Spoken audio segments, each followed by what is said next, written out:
There we go. There we go. You see, even I wasn't expecting the end of that intro there. How y'all doing, folks? It's Monday.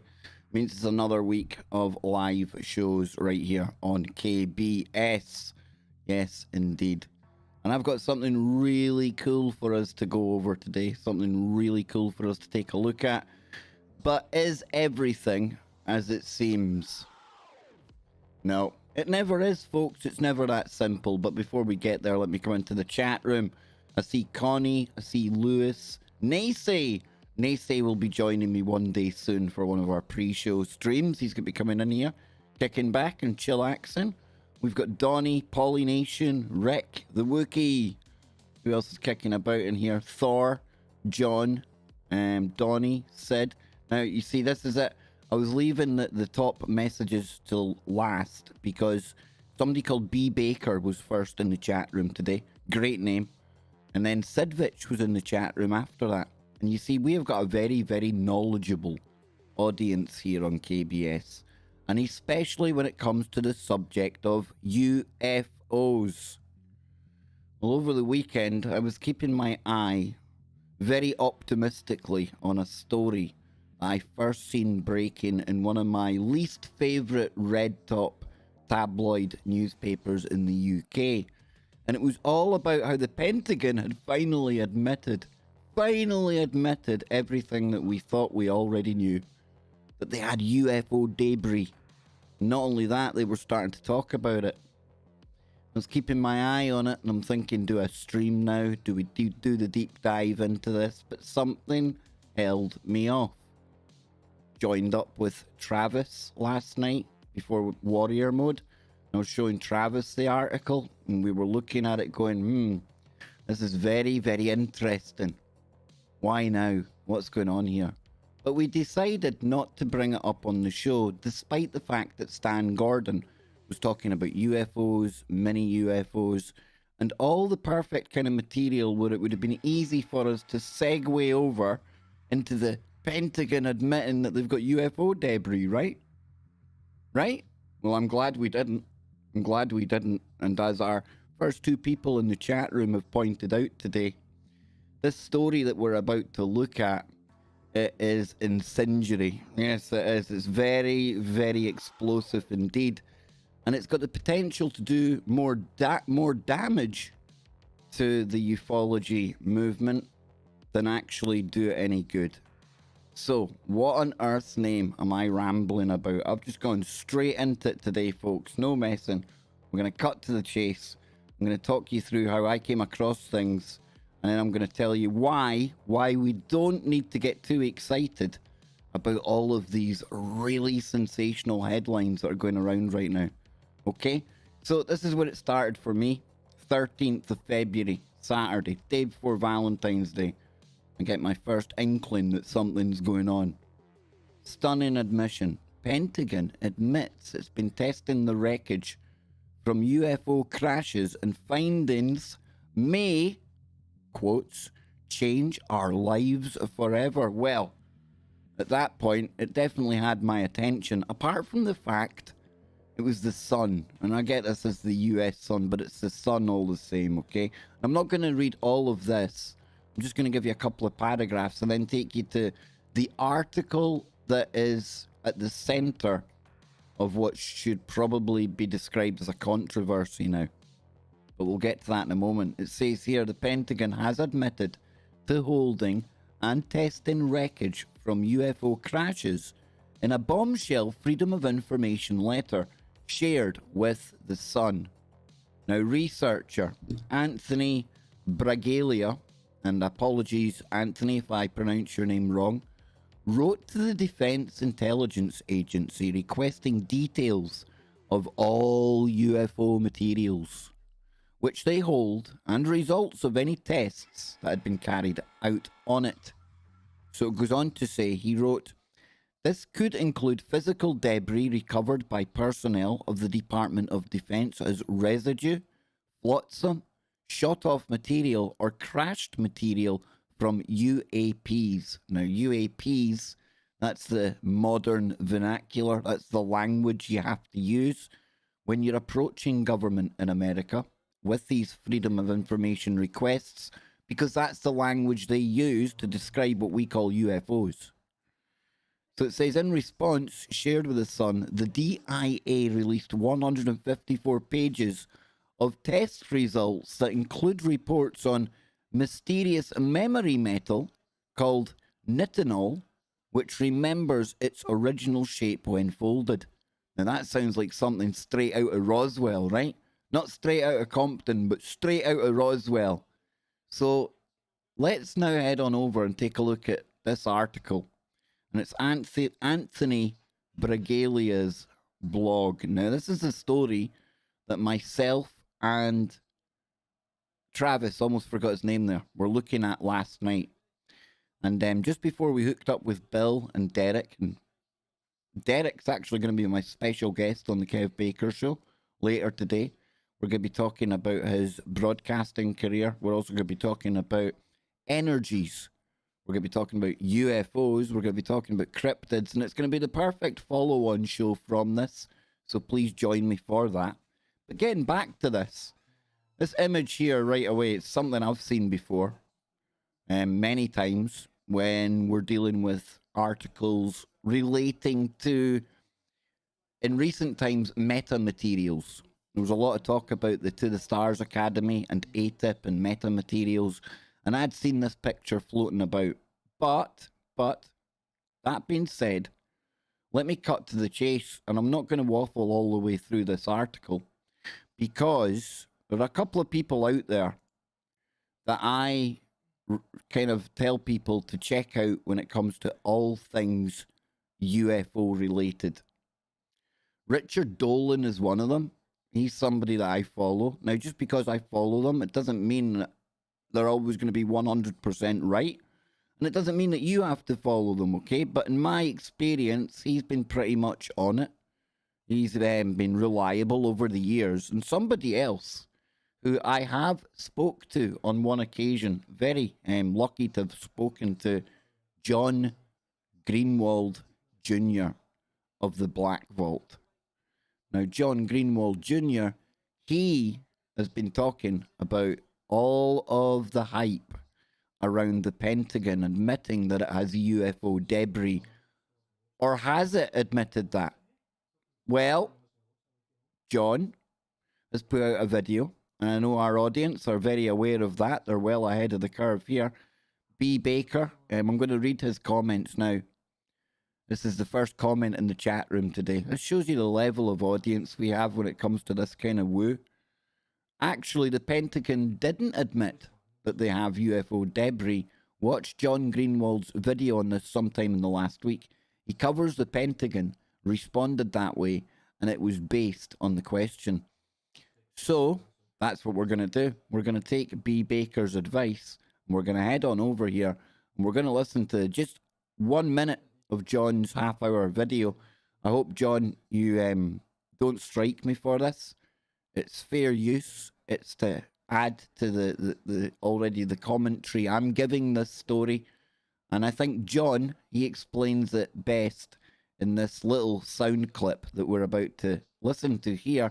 And then I'll drop the link for this full video in the chat room, and I'll put it in the description. And the big headline should be, folks, I'm sorry, but no, the Pentagon have not admitted to having UFO debris. Go figure. Take a listen to this. So, wait, now I need to turn the music off. That almost went disastrous.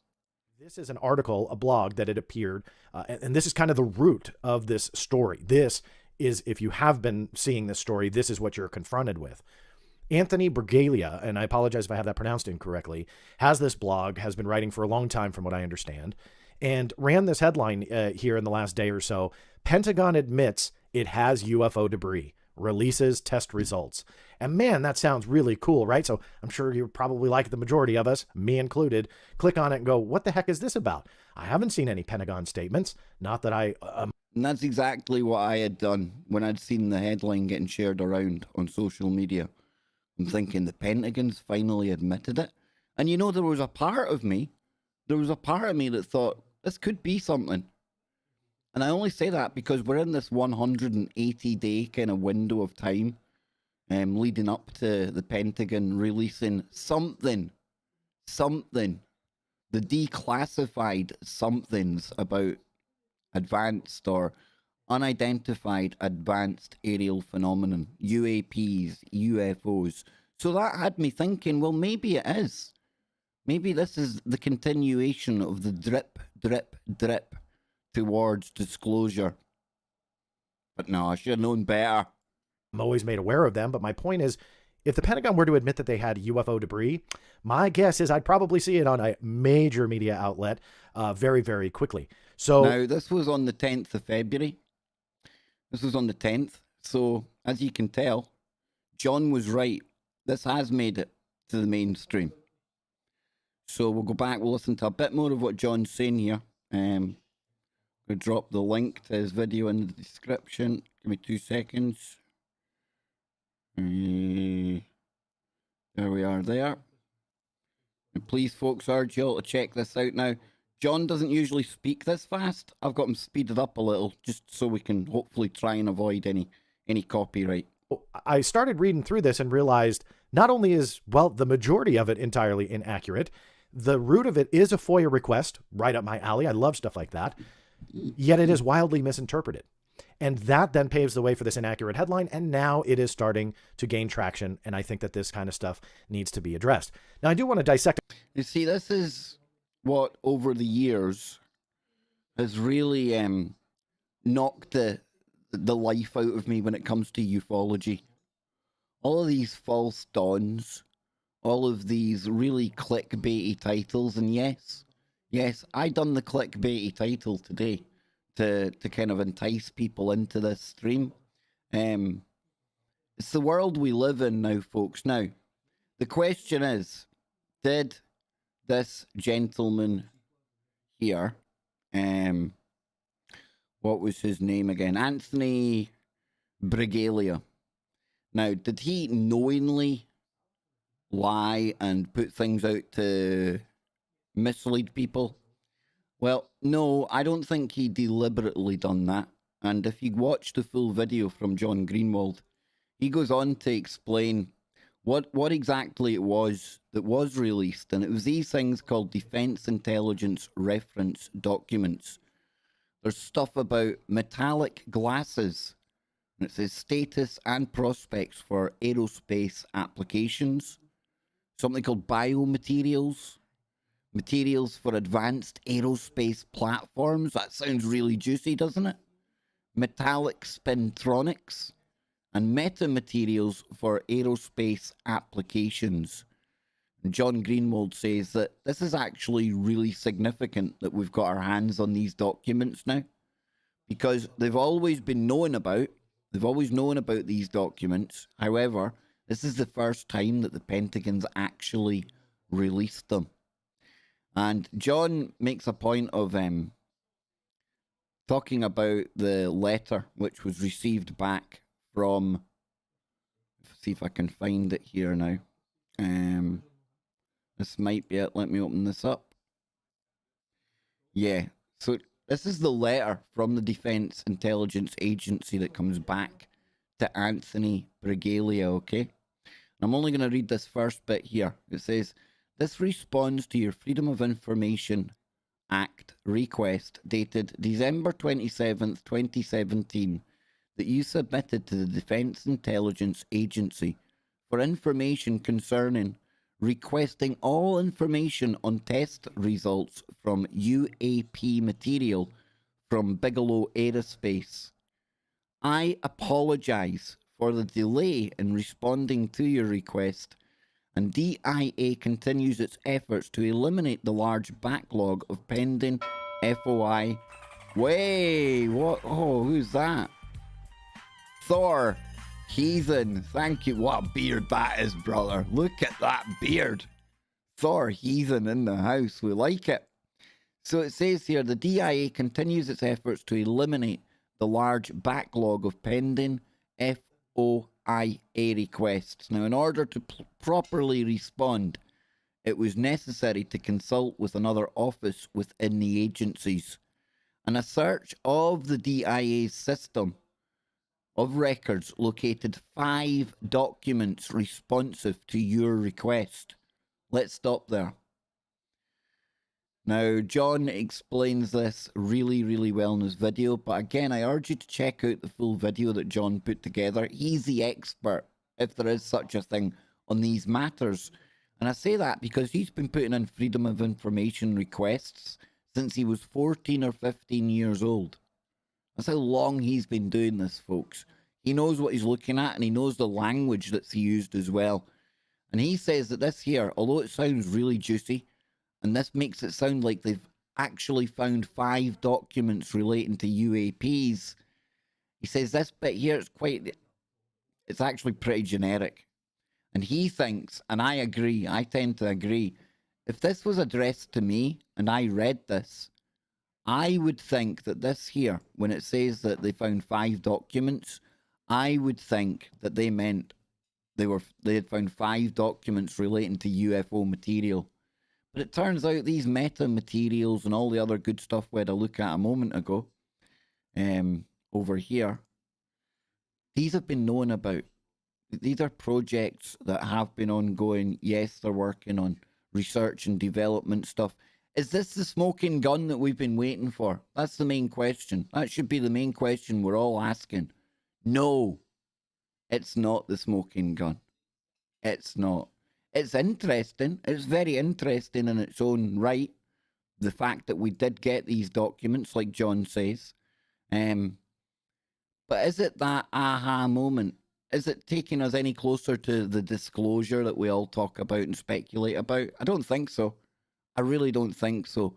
But for me, I'm still excited. And I'll tell you why. Because despite the fact that we're not going to get to see anything that's deemed classified, secret, top secret in the upcoming release, we're still probably going to get a whole lot more information from official sources that we've not had before.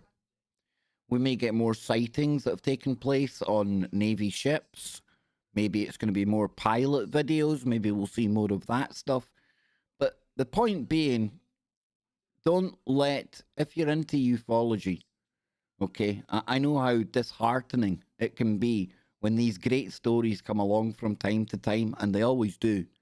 And then in reality, when you start to boil it down and you start to really get into the information that's been presented, it really isn't much to do with all the hype that surrounds it. However, I think this year could be different. I really, really do. And I'm optimistic. And I just tell all you people out there that are into UFOs, you are into the idea that we're not alone. And I don't think all UFOs come from outer space, folks. It's unidentified. Some of these things are going to be our tech that we're working on. Call it future tech, call it sci-fi tech, breakaway tech, whatever. But do I think there's also otherworldly vehicles coming here by some method of transport that maybe we don't even have an idea about yet? And I say that because we're talking about vast distances in space. And if we are restricted to the speed of light, and that's a universal thing, and I don't know. That's what I've been told. It's what Einstein seemed to say, right? And he's about one of the best we've got to go by. But if that's the case, then that makes traveling physically really, really arduous and tenuous and undoable. At least in our present form. Unless you've got a branch of physics that's opened up where you're starting to jump from A to B with no time gap in between. Warp drives, all that kind of good stuff. And it's that kind of good stuff I actually want to take a little look at next. Because despite the fact that this isn't the UFO story we all wanted it to be, for me, when it comes to space travel, even the alien stuff, we're living in a really, really exciting time right now. And I know, folks, with everything going on in the world, it's almost insensitive for anyone to say that we're living in an interesting, exciting time right now. But if you just look at what's going on with space, you know, for me, somebody that's always been interested in it, it really is. It's unbelievable, some of the stuff we're looking at right now. And if I take you over here, this is one of the things I'm talking about. What is behind the US Navy's UFO fusion energy patent? Yes, this comes from Forbes, and it says when Dr. Salvatore Cesar Payas, remember we looked at this patent before, an aerospace engineer at the Naval Air Warfare Center Aircraft Division, NOCAD, filed a patent for a plasma compression fusion device in 2019. It was either a giant breakthrough or mad science. Now, according to the patent application, the miniature device could contain and sustain fusion reactions capable of generating power in the gigawatt to terawatt range or more. A large coal plant or mid-sized nuclear powered reactor, by comparison, produces energies in the 1 to 2 gigawatt range. The revolutionary invention by Dr. Pius, if real, would produce near unlimited clean energy from something no larger than a sports utility vehicle. And I do think we're on the cusp of getting that type of technology, folks. I really, really do. Call me the eternal optimist, but I do think we're on the cusp of that. You can look at something called the Sapphire Project. One of Anthony Patch's friends, he actually works on there. I think he's been on Anthony's show before. There's also work in Germany on all this type of fusion technology. This is where we're going. It's inevitable, in my opinion. But hey, what would I know? I'm just a semi non-qualified geek sitting in Glasgow. So what would I know? Says Dr. Pius's fusion device is among a handful of outlandish technologies dubbed the UFO patents that have, in some shape or form, been pursued by the US Navy. Well, I would say the US Navy, the British, the French, the German, you can guarantee all countries are working on really quite out there type science projects. Why? Because you don't want your enemy getting it first. It's as simple as that. That's what it boils down to, you know? Says, I've written before with some skepticism on the implication of Dr. Pius's purported compact fusion reactor for US energy independence, and the physicist appears to have bona fide credentials, including a PhD from Case Western, and published some of his work, while much is presumably classified. Exactly. There's things we get to know, and then there's things that if we don't need to know it, we ain't getting anywhere near it. And even with this upcoming release of UFO documents that's coming later on this year, I believe around May, June time, although I'm excited, again, I don't expect to see like videotapes of interviews with aliens or alien autopsies at Roswell or anything like that. In fact, if we start to see stuff like that, I'm going to be seeing red flags everywhere, and it's going to feel even more psyopy than it has done. Because I don't know about you, but it feels like there has been some kind of psyop running for a good few years now. Now, psyops, they can be run for various reasons. Maybe sometimes to distract people, to mislead people. Other occasions to get people ready for what is inevitable, what is coming. It almost lessens the blow before the news breaks. Now, are they preparing us for aliens coming? I would like to think that, only because I'm a sci-fi geek. But the logical part of me, Occam's razor as well, tells me that it's more likely that they're actually attempting to bring us up to speed with some of the technology that they're about to roll out as part of all of the changes that are going on right now. You know, we're going to be seeing things that might actually appear quite magical in many instances. Why?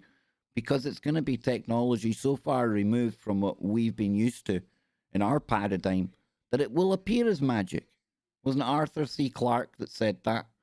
Any high enough technology would appear like magic to people that have no understanding of it.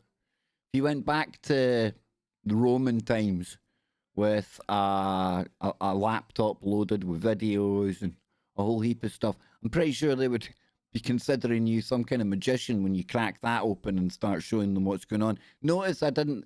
You don't need Wi-Fi. It'd be useless taking Wi-Fi back to the Roman times, right? They don't have any towers back then. At least none that we know of. None that we know of. So listen, it's not the big aha moment that we probably knew it wasn't going to be anyway. But don't be discouraged, all you ufologists out there, because I still think 2021 is going to be a highly significant year. And I'm going to get a quick drink of my coffee before it gets too cold. Then I'm going to come into the chat room and see what you people are saying. I'm sorry, folks. I'm sorry if I baited you in here with the Pentagon talking about UFOs, but hey, that's what's going around right now. And I hope I can save you some time going down too deep a rabbit hole on this particular story when it leads to nowhere new. But hey, remember, I can be wrong. I am not perfect, far from it. And I may have this totally wrong. Maybe John Greenwald's got it totally wrong as well. We provide, you decide.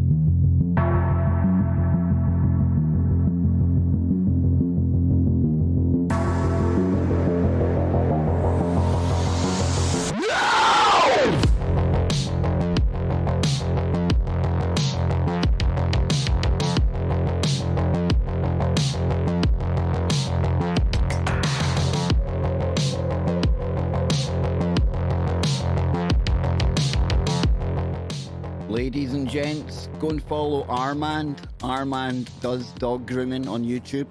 If you are a canine owner, Armand will keep you informed, infotained, and entertained along the way. Big shout out to you, Armand.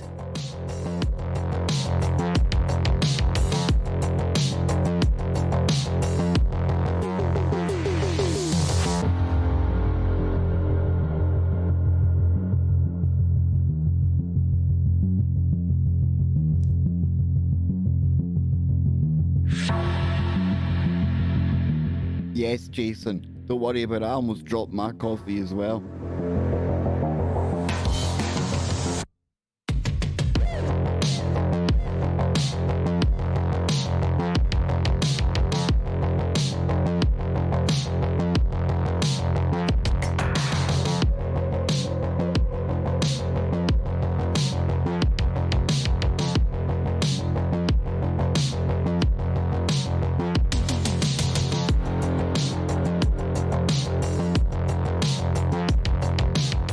So Shawnee says UFOs don't interact with the medium they travel through. Hundreds of knots through water, no sonic boom in the air, and ability to travel outside the Earth's atmosphere. I've heard some people talking about almost like when it's through the water. I know we've got torpedoes now. We've got like torpedoes that use cavitation, and it basically clears the water in front of the torpedo. So it's basically, the torpedoes, it looks like it's going through air because it's just kind of following the pocket of air in front of it. I'm like, Shawnee, I totally get what you're saying. I'm trying to think of the ways that maybe they're achieving this, you know. I've also heard of them talking about when it comes to flight, if you could almost have some kind of, I think they call it a gravity well. It kind of encases the kind of the craft, and you've got to get away from inertia as well. You know, that they've got a way of cancelling out the fact that even a fraction of the speed that we see some of these craft doing, we would end up splattered against the windscreen. We wouldn't be able to take the G-force unless they've got some kind of inertia dampening kind of technology. So yeah, I'm with you there, Shawnee. It's unbelievable, truly unbelievable. Now the question is, do we now have that? Do we have craft ourselves that potentially could do that? Sounds a bit out there, but I do believe over the years, despite what we just said about that story and the UFO debris, I do believe that there's a big part of me thinks that we've recovered multiple kind of events we've recovered stuff from. And if we have recovered stuff, then it immediately goes back into the kind of back engineering thing. And if we did manage to gain any knowledge from any of the materials, any of the technology that potentially has crashed here, then could it be that we've harnessed that ourselves? We've now got craft that are able to do these, what appears to be miraculous feats of aeronautics, under the water as well, like Shawnee said there. Paul Cullerford shouts about Bob Lazar. Bob Lazar's an interesting dude. Do I believe all of Bob Lazar's story? No. Does that mean Bob Lazar's a bad dude? No. I think Bob Lazar definitely was involved in something. And because of that, I think we could be dealing with somebody who has genuine information, but he's been targeted over the years, and who knows how much of what he thinks is true is actually true. Sounds weird. I think somebody like Bob Lazar may even be a victim of some kind of mind control. If you work in these kind of projects, folks, usually you don't get out of them. But I think there's a lot of what Bob Lazar says that at least merits further investigation. I like him. I do like him. I know he's a controversial character when it comes to talking about UFOs. First Paranormal says, I'm leaning more towards craft coming from under the sea. Definitely, dude. Definitely. And again, I would just say, and for what it's worth, I would just say I don't think there's one answer fits all, you know?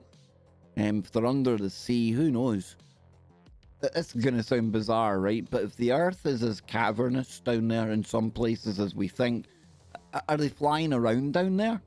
I know, it sounds bizarre. But you get like miles long natural caverns that are underground. You could certainly be building and hovering stuff and dare I say flying stuff in there. So I'm with you, Jace. I think they're already here.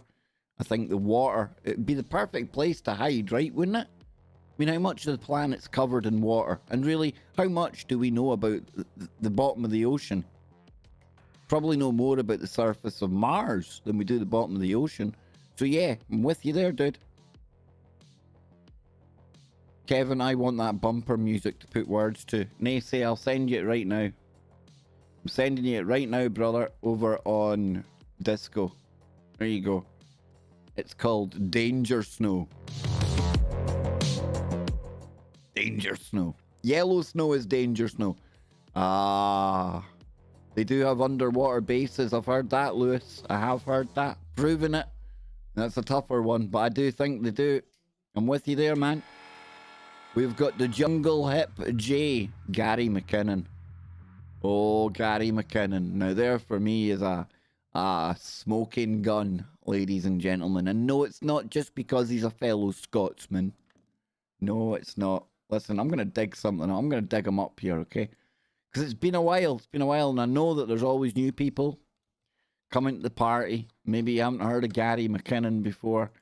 Wow. So this here is Gary McKinnon.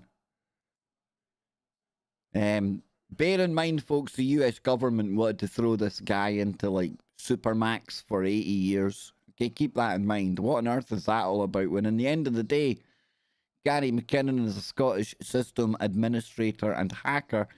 I really don't use... it's hard to call him a hacker, and we'll get into that. Who was accused in 2002 of perpetrating the biggest military computer hack of all time. Although McKinnon himself states that he was merely looking for evidence of free energy suppression and a cover-up of UFO activity and other technologies potentially useful to the public. On the 16th of October 2012, after a series of legal proceedings in Britain, Big Brother Theresa May, and there's my favourite Home Secretary, very pretty Patel, blocked extradition to the United States. It says the alleged crime. Alleged. And I called him very loosely a hacker. Do you know why? Can you really call it a hacking when the password to get into the Pentagon system was password? Can you? Is that really hacking? I know, okay, you shouldn't be accessing their terminals.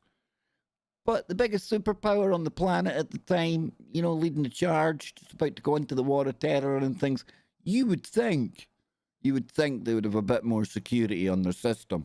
If anything else, Gary McKinnon done them a favour. They should have given the guy a job. But why was it they were so keen to give him 80 years in jail if he'd ever seen anything?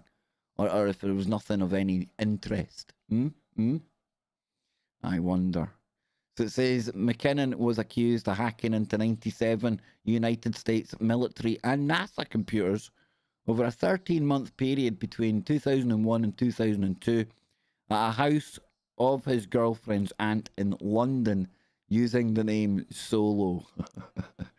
US authorities stated he deleted critical files from operating systems, which shut down the United States Army Military District of Washington network of 2,000 computers for 24 hours. Well, this is where it gets. Where does it talk about what he said he found?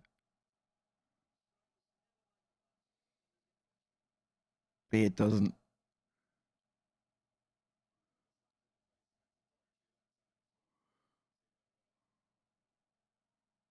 It says here in 2006, an FOIA request was filed with NASA for all documents pertaining to Gary McKinnon. NASA's documents consisted of printed news articles from the Slashdot site, but no other related documents. Well, the interesting thing, folks, is that Gary McKinnon was talking about the transfer of non-terrestrial officers. Non-terrestrial officers. Now, that doesn't necessarily mean little green men or little grey men or Nordics or insectoids. It probably refers to soldiers or personnel working off planet, not on terra firma. They're out there. They're extraterrestrial. There you go. So he also talked about ships that appear on no Navy manifest. I can't remember the name of the ships off the top of my head. Well, hang on, see if we can get them on YouTube. God, this takes me back now. I remember doing all my mates their heads in with this Gary McKinnon story. Where are we? Videos. Let's see.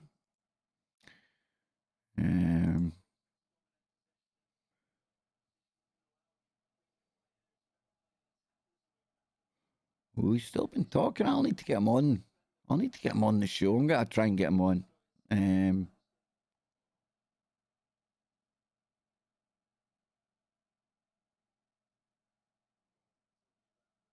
There's a bit of gaming, does our Gary?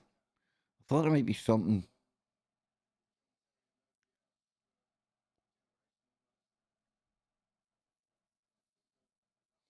Yeah. But that's who he was anyway. And I think he's seen something. I'm going to subscribe to this. Put this over into the chat room. Non-terrestrials might refer to air marshals. Could do. But then they were getting transferred between ships that it's like couldn't find them on any Navy roster. But that was the weird thing. He's one, yeah, Paul. He's I would say he's like,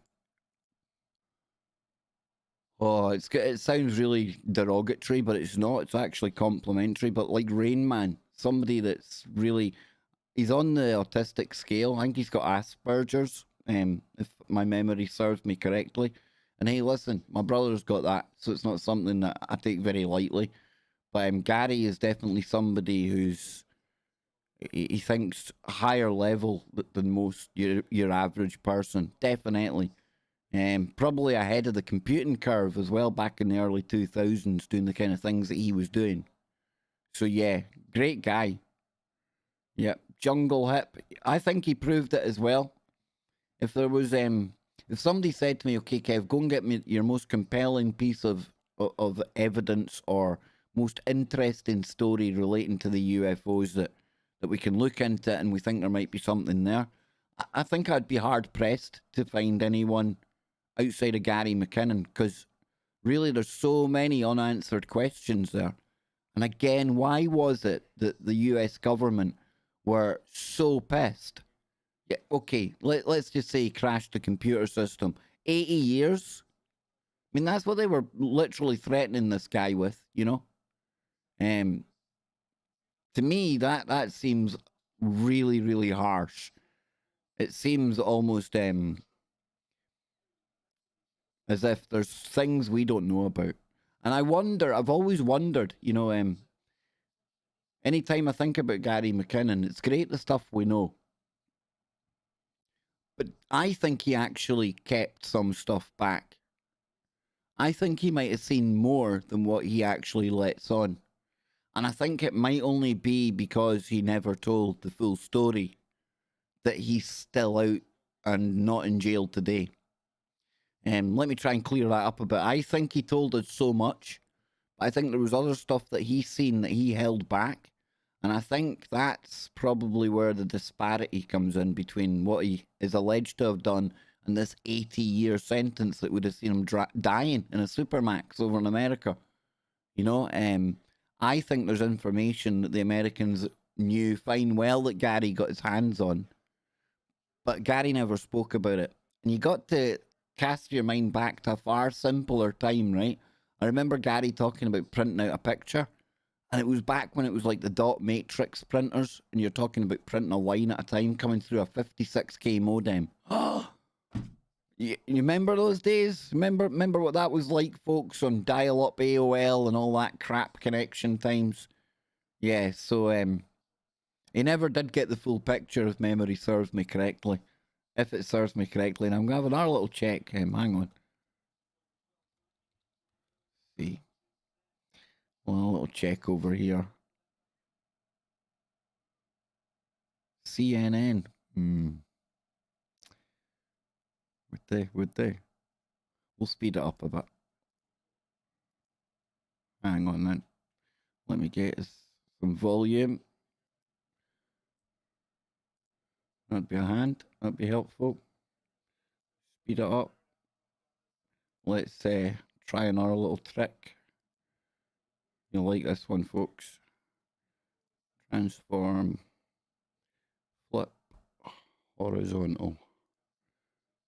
There we go. We'll watch it back to front. Claims that between March 2001 and March 2002, Mr. McKinnon hacked into the systems of NASA, the United States military, and the U.S. Department of Defense from his home computer in North London. And among other things, deleted user accounts, operating system files, and copied account names and passwords to his own computer. McKinnon admitted that he hacked into the systems, saying that he was looking for evidence of UFOs. Authorities in the UK never charged him, but in 2002, the U.S. requested his extradition. But McKinnon's legal team and family say he never intended to utilize any of the information he accessed, that he suffers from Asperger's syndrome, and that extradition to the United States could even lead to his death. One of the things about going to America is that he wouldn't be able to have access to his family, he wouldn't be entitled to visits, his family probably can't afford to visit. And so it would be, really, really traumatic for him. I mean, he's suffered dreadfully with depression over this case for the last 7 years. And all I can say is thank God, literally thank God he didn't have to go through this. Wow. This would have been the end of Gary McKinnon if they'd sent him over there. I truly believe that. I really do. I think we would have heard news of something happening to Gary within months of him getting there. And make of that what you will. What was it he knew that they were so desperate to get him? We have medical reports that say he'd be an undoubted suicide risk if he was extradited. Public awareness of McKinnon's plight is growing rapidly within the UK. A national newspaper has taken up his campaign. And celebrities, including Bob Geldof, Chrissie Hynde from The Pretenders, and David Gilmour from Pink Floyd, have recorded a song of support. Hoping, to get tried in my own country by a jury of my peers. And that hopefully the CD and the music and everything will reach out in a slightly different way. We've reached out politically, etc. We've reached out with the news media, and now. Yeah, so there you go, folks. That's Gary. That's who. Can we say he broke into computers when, like I say, they didn't even have a password on them? ZX81 hackers ain't after you. Exactly. Well, I've got nothing for them to steal off me anyway. ZX would be not much takes star out of me. That's for sure. He was after data, not destruction of servers. Definitely did. Yeah, Shawnee, we know it's CNN. It doesn't mean it's... Dude, just because it's CNN doesn't mean it's always lies. This is something that people need to get out of their head. Just because the mainstream covers something doesn't mean it's lies. You shouldn't automatically jump to that conclusion. You know, you can trick people enough by telling them the truth from time to time as well. And in a world where we believe nothing anymore, or some people believe nothing, you see, you got to treat everything on a case-by-case value. You really do. And I continue to go to CNN, I continue to go to Sky, I continue to go to BBC. Why? Because that way you get to try and see what narrative, what agenda they are pushing.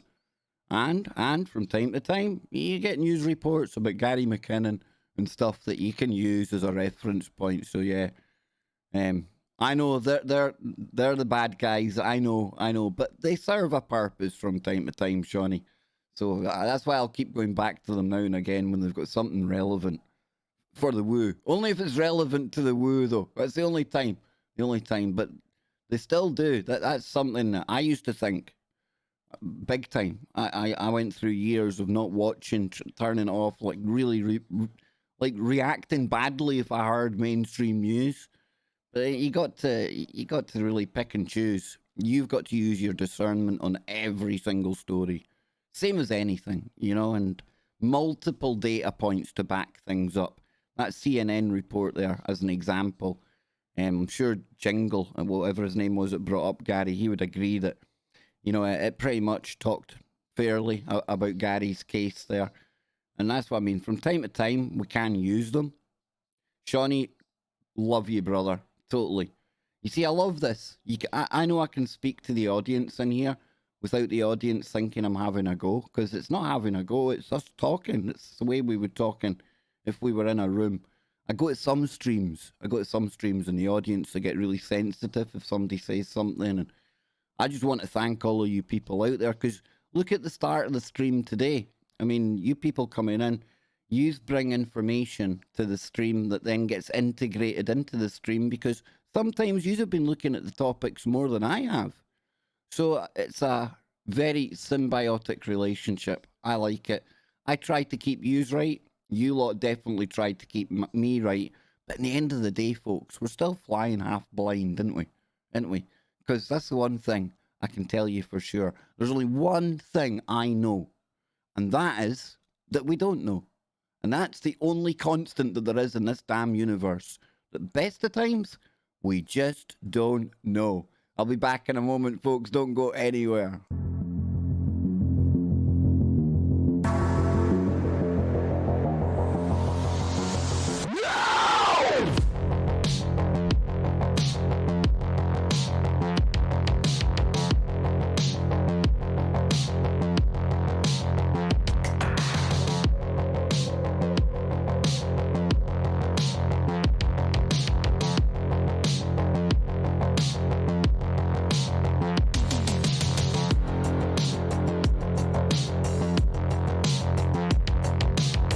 I know, Z Troy, that was weird, right? Did you have that effect as well? I only really caught on to it yesterday. I think I was talking to my mum at the time on Facebook Messenger. She was asking how the weather's going, and I looked out the window, right? And the last time I'd looked out the window, it was like a Christmas card. Looked all snowy on top of the bushes and the trees, and then, I don't know, I didn't even notice. It just thawed out of nowhere. It just went away. Shawnee stopped watching the TV 20 years ago. Dude, I can't do it. I tried giving up the TV. I can't, though.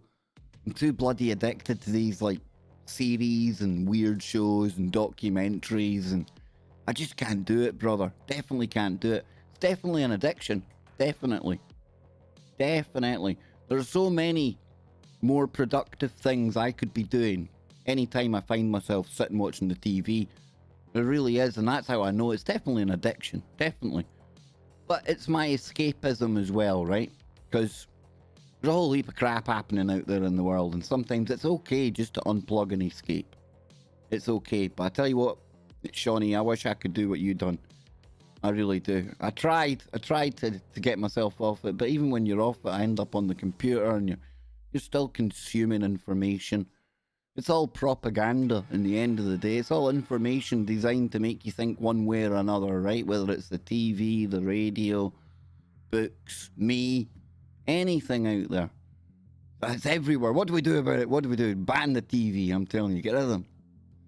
Literally a 2-hour snap and the snow gone. Not even any ice. We went from minus 23 to 10 degrees in 10 days. Somebody's saying don't eat it, paranormal. I take it that's yellow snow. It's the only tip I've got for people in winter, folks. Yep.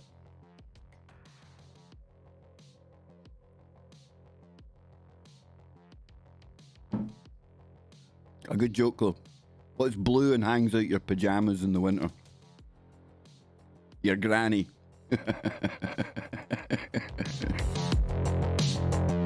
I meant hangs up your pajamas on the washing line, folks. Obviously, come on, man.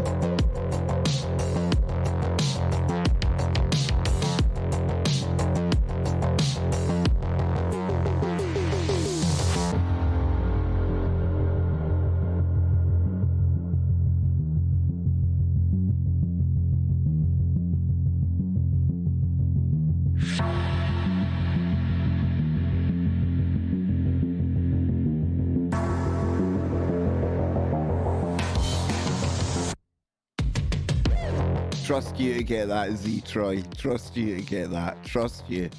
Typical Scotsman there. We're terrible, aren't we? What's the other one? What's blue and granny during the winter? Hypothermia. Oh, I know. Bad jokes. Bad jokes. Oh, Z Troy, I don't even want to ask, do I? A pig with a flick knife. Dear Lord Almighty. What's pink and hard for anyone who can't see the chat right now? Pig with flick knife. There you go, folks. Listen, we are approaching that time where I'm just going to chill out in the chat. I think I might... Wait a minute, did I have another story to look at? All right, this is just a quick one. Just a quick one because me and Scotty have talked about it before. It's absolutely nothing to do with the title of this video. It's not UFO related. Or is it? Or is it? Because...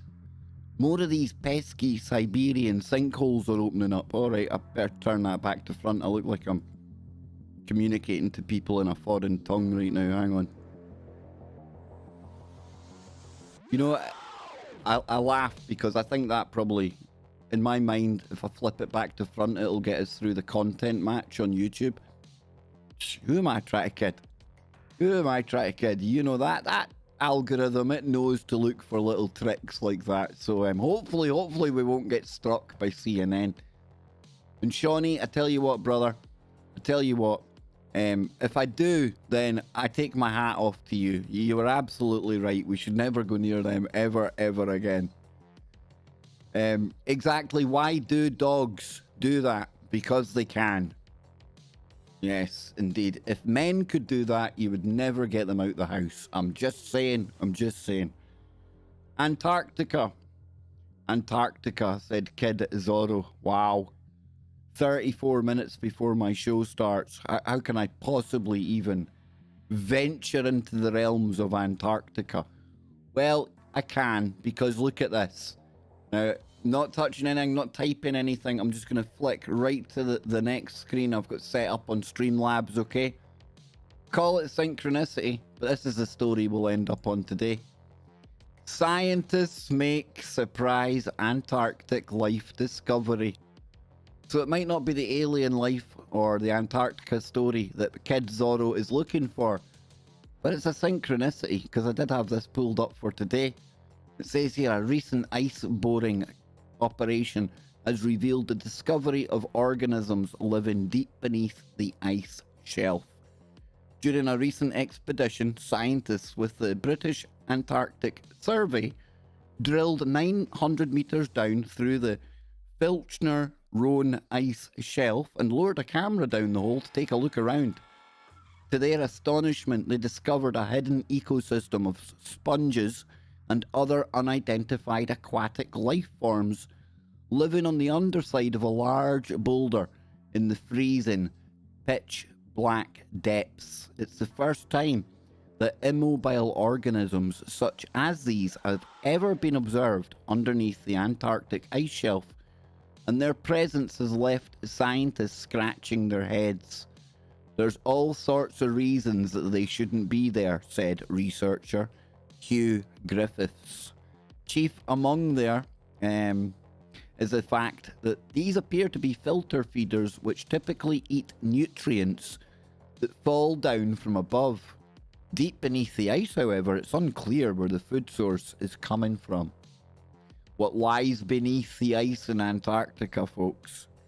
Why were all those high-level dignitaries going down there a couple of years ago? What is it? What is it that Richard Allen Miller is still yet to reveal to us on the show about Antarctica? Yeah, I'm going to get him back on. We were on the member stream yesterday and Algo suggested Richard Allen Miller. It's been a long enough time now in between the Doc's last visit and now to really blow our minds. So I'm going to be reaching out to the Doc this week, Dr. Richard Allen Miller, one of 3 people in the world that I've spoken to that's been to the South Pole. Not very often you speak to one person that's been to Antarctica, right? But we've got Richard Allen Miller, check. We have got Dr. Brian Keating, had him on the other day. It's over on KBS 1, if you haven't seen that. We were talking all about Galileo. The truth about Galileo. I had it all wrong in my mind, but we were also talking about his new project where he's hunting the multiverse.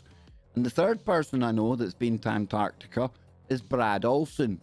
And Brad Olson is definitely long overdue a trip to KBS, so we'll get him back on soon as well. So leave that with me, folks. I'll get them on. But to finish this article, and I want you thinking about that, where is their food coming from? How are they surviving if they usually survive from life coming from above and there ain't none there? What's going on there? So it's been suggested that these nutrients must be getting carried along on currents beneath the ice. However, the nearest upcurrent source of sunlight is over 600 kilometers away. Well, let me hazard a guess. It isn't coming from there. So it's also unclear whether or not these organisms are known species. We've discovered this isn't some graveyard here. A few things cling on. It's more complicated than we thought. And the discovery suggests that life can thrive in regions of the world thought totally inhabitable. A promising sign that places like the oceans of Jupiter's moon Europa could also harbour life. And Europa is one place that me and Brendan Drackler, little astrophysicist, who again I need to get him back on the show as well. If we had money, if we had a Yuri Milner financing a space mission for us, and he's the guy that's helping Avi Loeb send the mini-sats up to Alpha Centauri, well, me and Brendan agree that if we're looking for alien life, Europa might just be the place to go. It might already have it there. Let me pull it up here. I'm really enjoying this stream, folks. Hope yous are. You're probably thinking, no, it's absolutely gumph, Kev. Cheers for that. Here we go. Let's see. Oh, I'm on the NASA website. Don't have a go at me, folks. Don't have a go at me. So this is Europa here. Not much to look at, right? But under that frozen surface, we're talking about potential ocean life. So it says, decades ago, science fiction offered a hypothetical scenario. What if alien life were thriving in an ocean beneath the icy surface of Jupiter's moon Europa? The notion pulled Europa out of obscurity and into the limelight where it has remained, stoking the imaginations of people both within and outside the science community who fantasize about humans discovering life beyond Earth. That fantasy, however, may be grounded in reality. And if we could detect life there, on a moon around a planet in our own solar system, what does that do to the chances of life taking hold here, there, and everywhere? You know, it wasn't that long ago, and there's still people that think, and I can't disprove them, but people say there is no life out there. Nothing at all. Me, I tend to think there probably is. There's probably been civilizations that have risen and fallen, and some planets may have been reclaimed again, whatever happened, cataclysms. But I do think there's life out there, and if we start to find life on planets and moons in our own solar system, you don't need to be a mathematician or a statistician. Is that it? A statistician? Yeah. Statistics, right? You don't need to be a genius to work out if there's life that close here, then surely it only stands to reason. Logical thinking would say that maybe every star system in its local area, maybe there is planets or moons that contain some kind of life. And if that's the case, how many galaxies are out there? And how many solar systems are within each galaxy? You see how the math starts to get crazy, crazy good in the favor of life being out there. If we can prove it's so close to here, and then if there's none out there, what does that mean? What does it mean if we're the only ones? Is something coming for us? I'm going to be doing a show on this in the next couple of weeks called The Great Filter Theory. Something that Elon Musk's been talking about, something that there's been a TED Talk on a couple of years ago. But what if there's something out there that's killing everything in the universe and we're the last chance? We're the only place left. It's coming for us next, folks. It's coming. Doom and gloom on KBS. No, I'm only joking, folks. There's nothing coming for us, I don't think. But then again, how would I know, right? I'm just a dauber in Glasgow.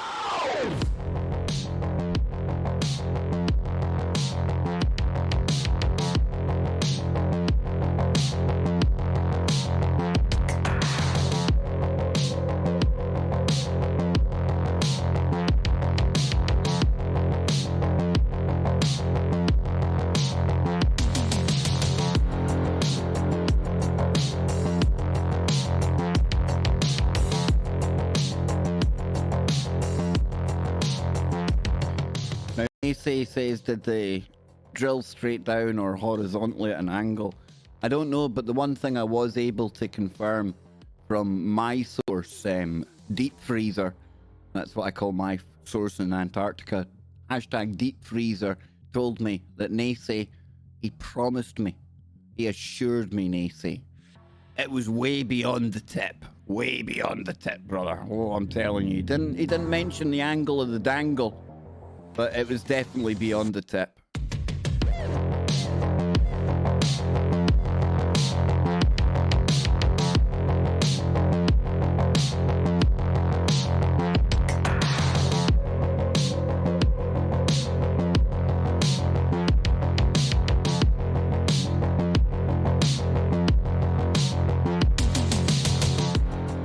So I hope I have infotained you. I hope I have made you laugh along the way. I hope you feel you haven't wasted your time here. That would be the worst thing for me. And I want to thank the Thor Heathen for being our new member. Remember, folks, you can become a member if you want to. Click the big shiny blue membership button down below if you want to keep up with all the latest live streams and uploads. Just click subscribe. It's totally free and you can follow along with everything we do here. But if you do become a member, you get into our member zone on a Sunday, and there's going to be another midweek member zone starting really soon as well, because that way people who can't attend at the weekends, maybe they'll be able to get to the one during the week. So more content coming your way right here on KBS. And like I always like to remind you, keep your mind open. Keep looking for the woo, but not to the point where your brain turns to black goo.